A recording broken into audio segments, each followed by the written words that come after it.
Padre, te damos gracias en esta mañana. Tú eres nuestro guía, tú eres nuestra luz. A ti venimos, Señor, porque ¿a quién iremos? Solamente tú tienes palabras de vida. Solamente tú perdonas nuestros pecados. Solamente tú nos levantas del polvo. Solamente tú das paz en medio de las tormentas de la vida. Solamente tú, Señor, puedes hacer que nazca el gozo y la alegría. Porque en ti, Señor, solamente en ti encontramos lo que tanto buscamos. En esta hora nos acercamos porque queremos escuchar palabras que den aliento a nuestra vida, palabras que nos reten, palabras que nos den misión, nos den propósito. Y Señor, queremos salir de este lugar no habiendo escuchado algo, una palabra liviana. No, Señor, queremos escuchar algo que nos conmueva, nos transforme y nos envíe al mundo. Así que en esta hora, Señor, nos ponemos en tus manos, esperando lo mejor. En el nombre de Jesús. Amén.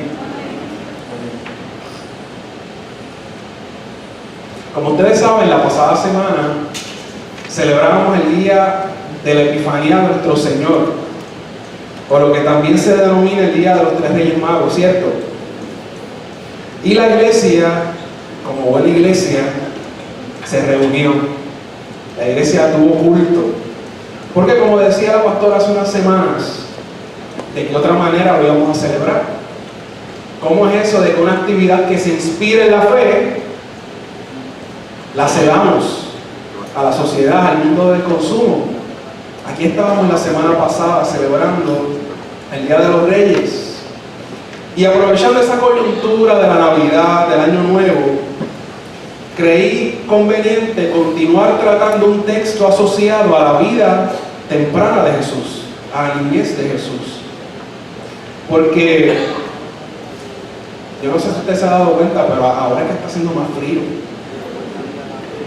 Ahora es que la cama está buena, ahora es que no se quiere quedar, mire. Exacto. Pues mire, todavía estamos en Navidad. Y usted sabe que en Puerto Rico, y lo hablábamos hace unas semanas, la Navidad se extiende un poquito más del Día de Reyes. Y hoy yo voy a estar hablándoles de la Epifanía, pero no la Epifanía de Jesús como nosotros la entendemos, no como esa Epifanía que hablábamos la semana pasada. Pero vamos a repasar. Yo creo que conviene repasar en esta hora, porque la pasada semana hablábamos de Epifanía y la pastora nos explicaba lo que era la Epifanía. El término Epifanía proviene de un término griego que se pronuncia epifaneia y significa aparición o manifestación. ¿Se acuerdan de eso? La manifestación, la aparición de nuestro Señor Jesús es lo que se celebraba la pasada semana. Y mire, cuando hablamos de este pasaje de los Reyes Magos que ya se discutió, de lo que estábamos hablando es del encuentro que Dios dispuso entre Jesús y las naciones gentiles, que estaban representadas en los magos juntos, porque también hablamos la semana pasada de que no necesariamente son tres reyes magos. El texto no especifica. Y finalmente lo que el texto nos quería decir era que desde el inicio de su plan, Dios tenía la intención de insertar a los pueblos gentiles en el pueblo de Dios. Esa era la intención de Dios desde el principio. Y es en ese sentido específico que hablamos de Epifanía, de ese encuentro de los magos de Oriente con el niño judío, el rey judío que nació en Belén de Judea. Pero hay algo que a mí me llama la atención, y es que en el pasaje de Mateo que se discutió la semana pasada, el niño Jesús aparece en un rol pasivo. El niño Jesús no es el protagonista.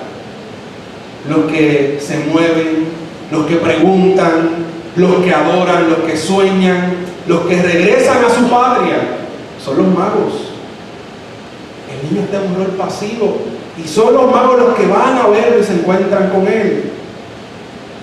Mi interés hoy es examinar la epifanía del niño Jesús, ya no como un bebé, sino como ese que se manifiesta con propia agencia, con propia voluntad, y ese es el que toma decisiones y el que muestra quién es él. Hay una diferencia abismal entre alguien pasivo a alguien que asume la responsabilidad de su vida. Y eso que vamos a discutir me va a permitir hacer algunos comentarios sobre la labor de los padres o encargados en el proceso de crianza, y también me va a hablar de la manifestación de nuestros niños y niñas, ya no de Jesús, de los nuestros, de los que están aquí, de los que conocemos, que en algún momento van a empezar a expresar sus propias convicciones. Así que vamos a ver qué pasaje tiene que decirnos sobre eso. Y comienzo pensando en Jesús. ¿Quién fue Jesús? Cuando usted y yo pensamos en Jesús como creyentes, nosotros pensamos en una persona excepcional, ¿cierto? En alguien maravilloso, alguien que no tiene comparación.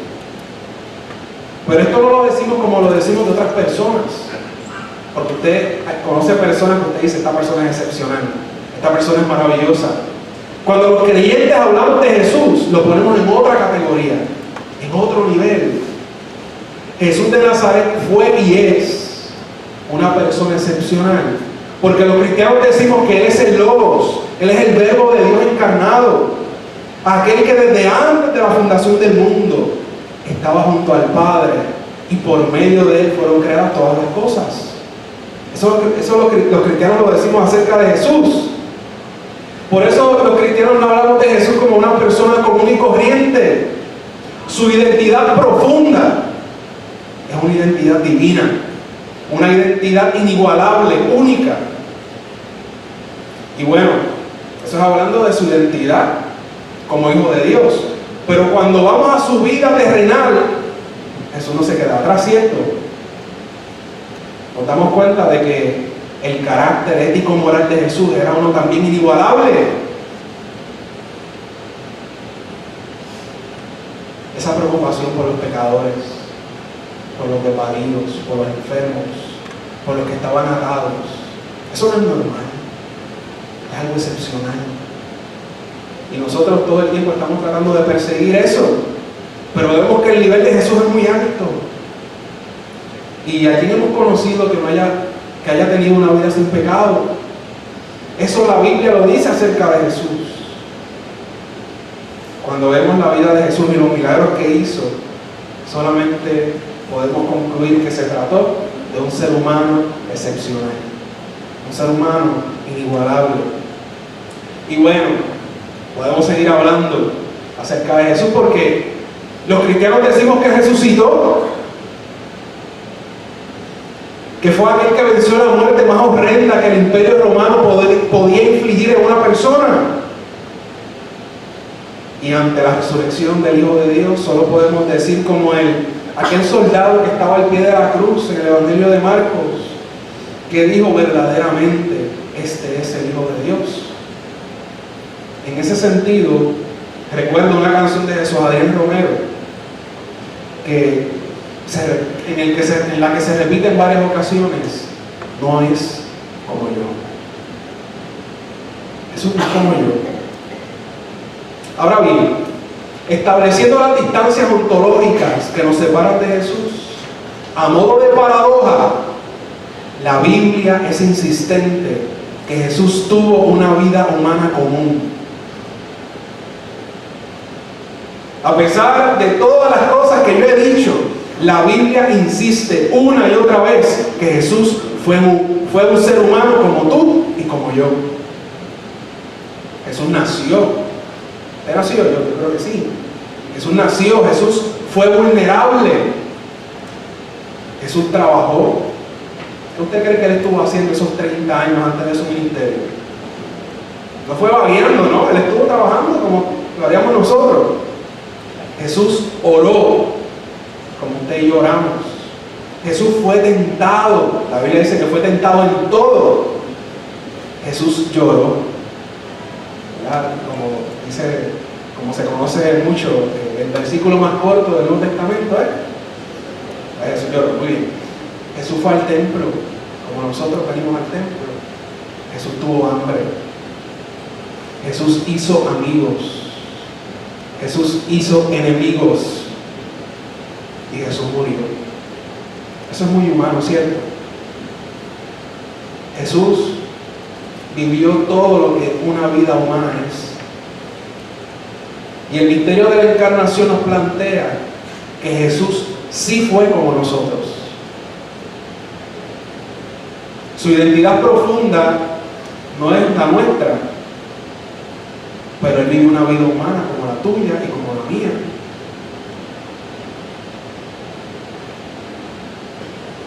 Esa paradoja de la encarnación se nos aparece en los primeros años de vida de Jesús. Se nos aparece. A pesar de ser aquel por medio de quien fueron hechas todas las cosas, Jesús tuvo una niñez común y corriente, con una familia que era común y corriente, y con una familia que esperaba de Él cosas comunes y corrientes. Y mi pregunta, que va a servir en algún sentido de base para esta reflexión, es la siguiente: ¿cómo de un niño común y corriente en un hogar común y corriente Jesús pasa a ser este niño que a sus 12 años puede decir: ¿por qué me buscaban? ¿No sabían que tengo que estar en la casa de mi padre? ¿Cómo de un niño común y corriente un niño pasa a decir esas palabras con tanto sentido, tanta profundidad y sentido de misión en la vida? Si la encarnación del Hijo de Dios fue total, de tal manera que Él tuvo una vida humana común y corriente, no podemos minimizar la influencia del entorno en el cual Jesús vivió, ni podemos minimizar la influencia de su familia en su proceso de desarrollo para que su vida tomara la forma que tomó y se haya manifestado en la forma que lo hizo. Y respecto a eso, yo creo que el texto de Lucas tiene mucho que decirnos. Esos primeros versículos dicen lo siguiente, y lo pueden seguir conmigo en sus Biblias. Los padres de Jesús subían todos los años a Jerusalén para la fiesta de la Pascua. Cuando cumplió 12 años, fueron allá según era la costumbre. Y el evangelista Lucas, como en otras instancias, ¿verdad? Ya estamos en el capítulo 2 de Lucas, nos está hablando de la piedad, la devoción que tenían José y María hacia Dios. Esta gente, estos padres, tenían en su corazón muy presente agradar a Dios, obedecer los mandamientos que Él había dado. En el Antiguo Testamento se exigía que los judíos participaran al menos de 3 fiestas anuales. Estaba entre esas fiestas la fiesta de la Pascua. Busque conmigo Deuteronomio 16. Un momentito, rapidito, para que lo confirme conmigo. Deuteronomio 16.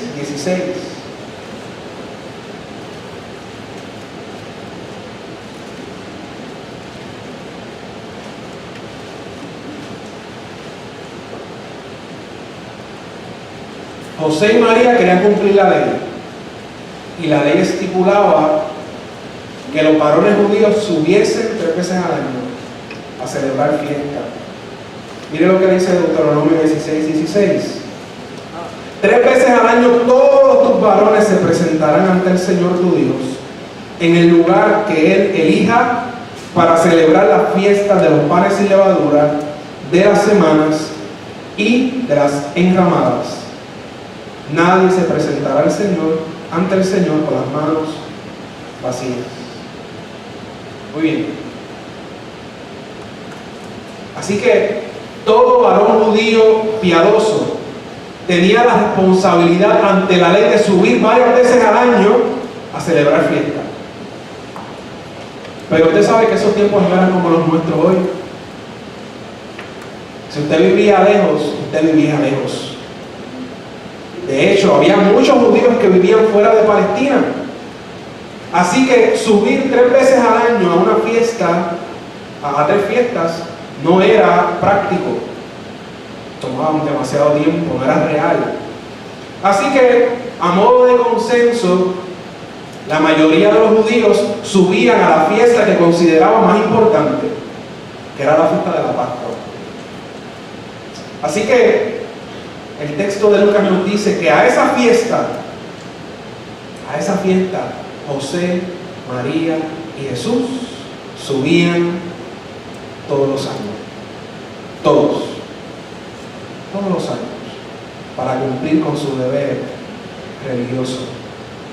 Ahora bien, no hay que asumir que José y María eran de esta gente que subía a la fiesta y después se olvidaba de su fe, o que tenían una fe que, digámoslo así en términos contemporáneos, era una fe nominal, una fe de vez en cuando, una fe cuando tengo problemas. La Escritura nos dice que esta gente de verdad estaba metida con Dios, era gente que amaba a Dios. ¿Y cómo yo lo confirmo? Pues miren, en el Evangelio de Lucas y en el de Mateo hay varias instancias en las que se habla de José y de María. María fue la mujer a la que el ángel le dijo: te saludo, tú que has recibido el favor de Dios, el Señor está contigo. María fue aquella que al escuchar las palabras del ángel, cuando le hizo el anuncio del nacimiento de Jesús, respondió: aquí tienes a la sierva del Señor, que Él haga conmigo como me han dicho. Eso no lo dice una persona que no ama a Dios. Su parienta Elizabeth describió a María como una mujer de fe cuando le dijo: dichosa tú que has creído, porque lo que el Señor te ha dicho se cumplirá. Así que María era una mujer que amaba al Señor. Y que ella fuese a la fiesta manifestaba eso, que amaba a Dios. Por su parte, José no se queda atrás. En el Evangelio de Mateo, como habíamos estudiado hace unas semanas, José se describe como el hombre justo, con un corazón compasivo. Y además, si usted lee el Evangelio de Mateo, José es aquel que escucha la voz de Dios y obedece. Así que José también es un hombre justo, un hombre que ama a Dios. Vemos así que Jesús no solo creció yendo a la fiesta anual. Jesús no fue el que iba a la iglesia en Semana Santa solamente. No fue aquel que una de las pocas veces que escuchó sobre Jesús fue un funeral. Su vida entera estaba rodeada de gente que amaba al Señor. Jesús creció en un hogar piadoso, con unos padres que le enseñaron a amar a Dios y a amar sus mandamientos en todo momento. En todo momento. Nuestro pasaje en Lucas, luego de ubicarnos en ese pasaje piadoso, ¿verdad? En ese pasaje en el que se muestra que José y María se interesaban todos los años por ir a la fiesta de la Pascua, el pasaje da un giro súbito. El niño Jesús, que hasta ahora había aparecido como un bebé y ahora tiene 12 años, se mueve por su cuenta. Se distancia de sus padres y se queda en la ciudad de Jerusalén, cuando su caravana había salido ya. Yo no sé si usted de pequeño se perdió alguna vez. Yo siempre recuerdo un momento de esos de la niñez, que lo recuerdo justamente por lo mal que lo pasé en ese breve instante. Estábamos en Sears, en el Sears de Guayama, y yo me puse a jugar entre las ropas, a dar vueltas entre las ropas, en el laberinto. Usted sabe, cuando uno es pequeño, que uno no puede ver por encima de la ropa. Pues mire, yo me puse a jugar por ahí, y cuando me doy cuenta, mis papás no están. Y los busqué en todas partes y no los encontré. Así usted puede imaginarse mi ansiedad, porque yo no fui como el niño Jesús que bien intencionalmente hizo algo, ¿no? Yo me perdí sin querer. Y fue uno de esos momentos malos de mi vida, que gracias a Dios, pues como pueden ver, aparecí y mis papás me cuidaron el resto de mi vida. O sea, me encontré con ellos luego, de un modo bien extraño. Yo finalmente me rendí de buscarlos y salí de la tienda, y cuando miro, ellos iban de camino a la salida. Parece que me iban a dejar, ¿verdad? Así que y yo corrí lo más rápido que pude y los encontré, así fue que terminó la historia. Pero miren, este asunto de Jesús, del Jesús que se queda en Jerusalén, del Jesús que se aparta de sus padres, del Jesús que asume por cuenta propia distanciarse para hacer otra cosa que no era la esperada.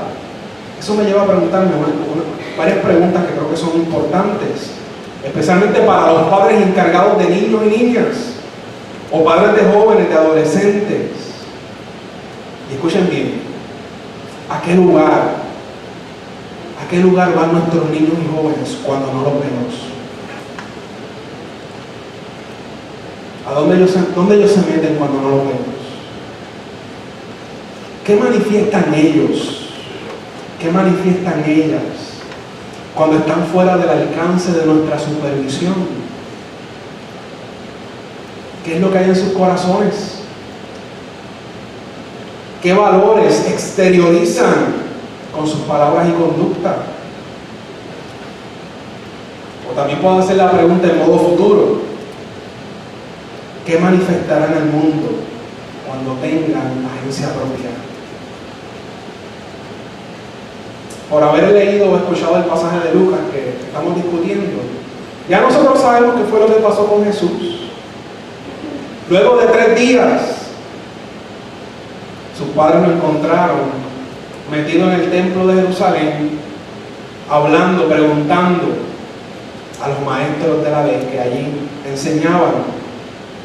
De alguna manera, Jesús ya tenía conciencia de ser el Hijo de Dios desde temprana edad.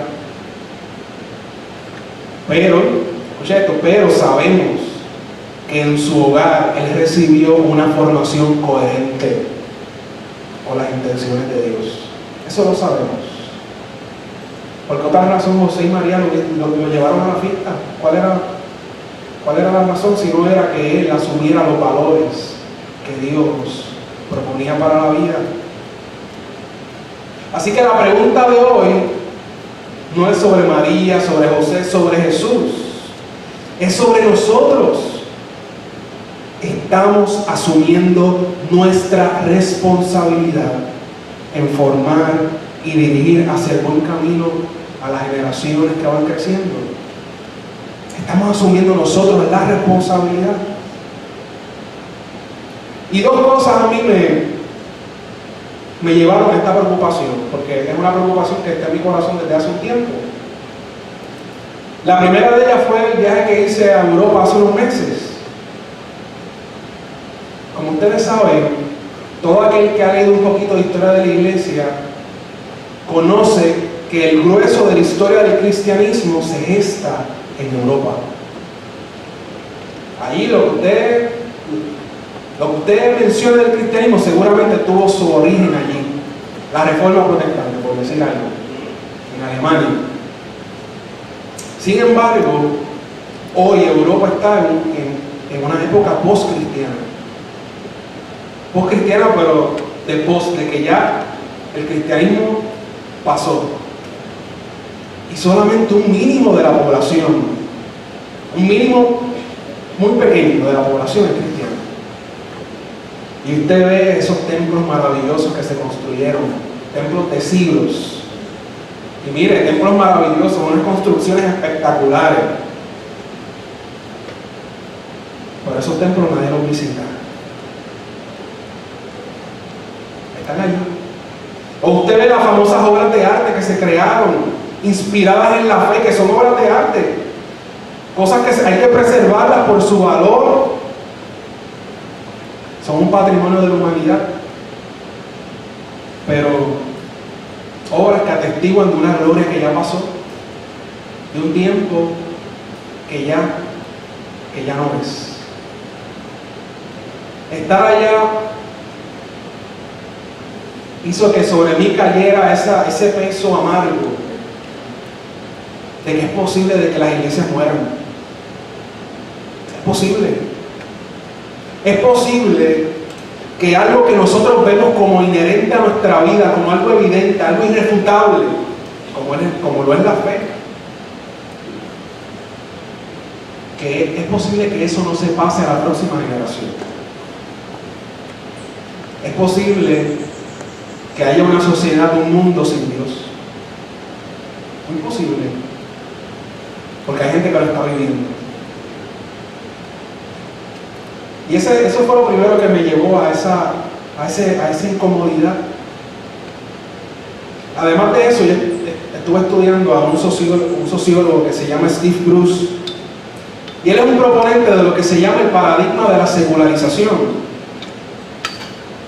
Y él lo que hace es describir el proceso histórico que ha llevado a que la religión, especialmente el cristianismo, ya no sea una opción razonable en la vida de la gente. Él escribe un libro que se llama Secularization. Búsquelo, léalo, buenísimo, muy claro. Y una de las cosas que él dice en ese libro, de montones de cosas que usted puede conocer, es que si ambos padres no tienen un compromiso alto, compromiso fuerte con la fe, si ambos no van en la misma dirección, si un padre piensa una cosa y el otro piensa otra cosa, si ambos no están en la misma página, la probabilidad de que su hijo asuma la fe cuando tenga la capacidad de tomar la decisión es muy baja. Muy baja.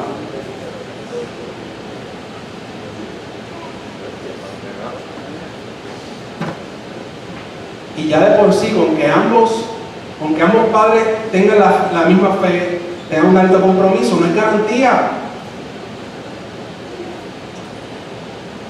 Y puede que usted lo sepa por experiencia propia.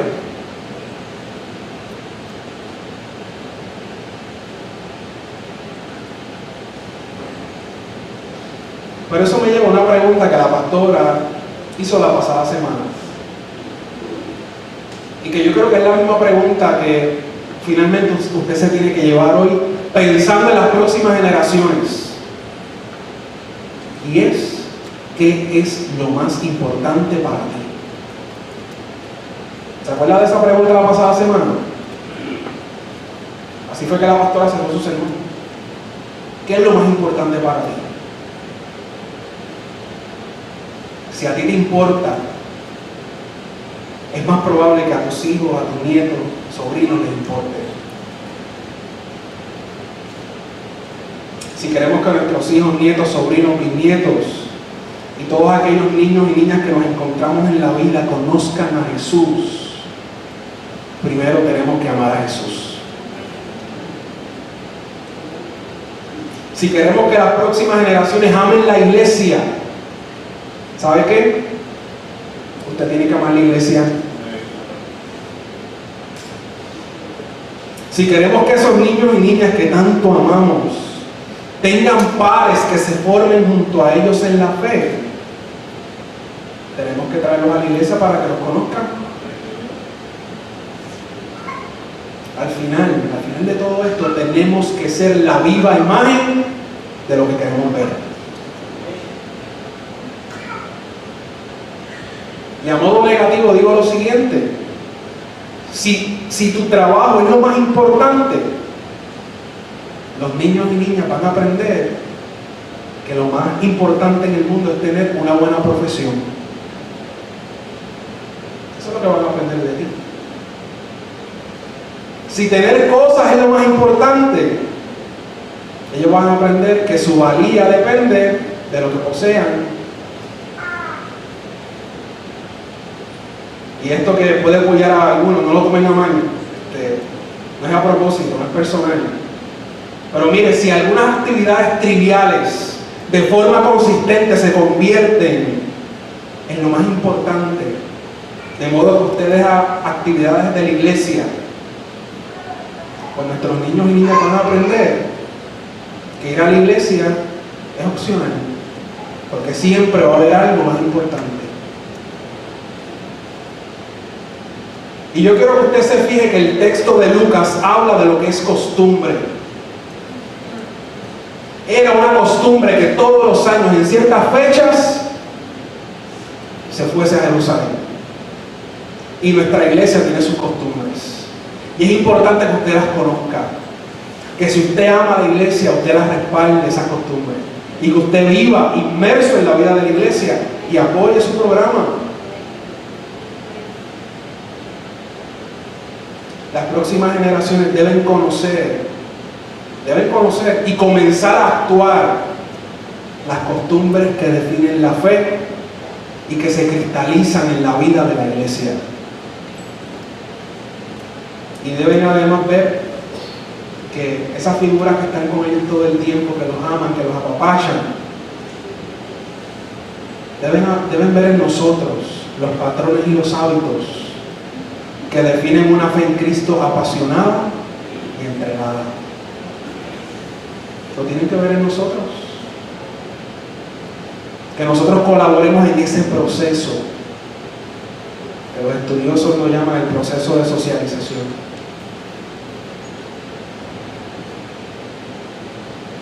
Hoy escuchamos de María, José y el niño Jesús y de su travesía a la fiesta de la Pascua en Jerusalén.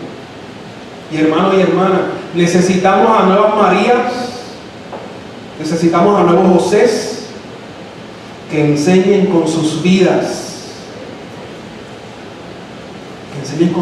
enteras, no con un compromiso a medias, no, con su vida entera, a nuestros niños y niñas a amar a Dios y a su iglesia. Pero el proceso, y esto para que usted lo sepa, el proceso no comienza cuando ellos están en posición de elegir, comienza antes. Comienza, y aquí va el término técnico otra vez, comienza con la epifanía de nuestro amor por Dios. Comienza con la manifestación de nuestro amor por Dios, de nuestra entrega a Dios. Quiera Dios, hermanos y hermanas, que cuando nuestras niñas y niños tengan la conciencia de elegir su camino, puedan aparecerse o manifestarse como aquellos que dicen como dijo Jesús: ¿por qué me buscas? ¿No saben que tengo que estar en los asuntos de mi Padre? Amén. Dios les bendiga mucho, iglesia. Reflexionemos en el Señor.